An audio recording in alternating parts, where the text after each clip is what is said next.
મહત્વના સમાચાર મળી રહ્યા છે કચ્છથી કે જ્યાં આગ લાગવાની ઘટના સામે આવી રહી છે। જી હા, કચ્છના ગાંધીધામમાં કપડાની જે ફેક્ટરી છે એ ફેક્ટરીમાં આગ લાગી છે। સ્પેશિયલ ઇકોનોમિક ઝોનમાં આવેલ કપડાની ફેક્ટરી કે જ્યાં આગ લાગી, જેના ધુમાડાના ગોટે ગોટા દૂર દૂર સુધી જોવા મળી રહ્યા છે।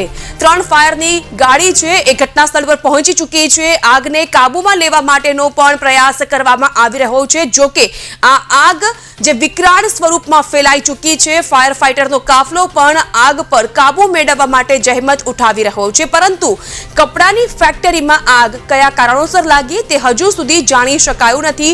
ધુમાડાના ગોટે ગોટા ઉડી રહ્યા છે, દૂર દૂર સુધી આ ધુમાડાના ગોટા લોકોને જોવા મળ્યા। મોટી સંખ્યામાં પણ લોકો અહીં ઉપસ્થિત છે।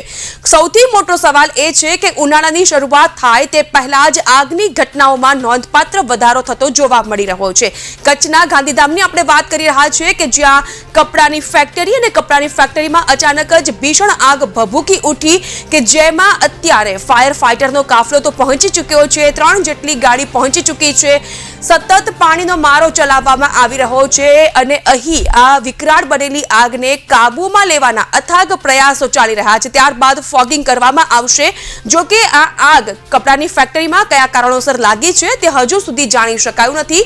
આગ પર સંપૂર્ણપણે કાબુ મેળવ્યા બાદ એફએસએલની ટીમ દ્વારા તપાસ કરવામાં આવશે કે આખરે કપડાની ફેક્ટરીમાં આગ કયા કારણોસર લાગી છે। શું કોઈ શોર્ટ સર્કિટ થયું છે કે પછી કોઈ ભૂલચૂકના કારણે અહીં આગ લાગી હોય છે?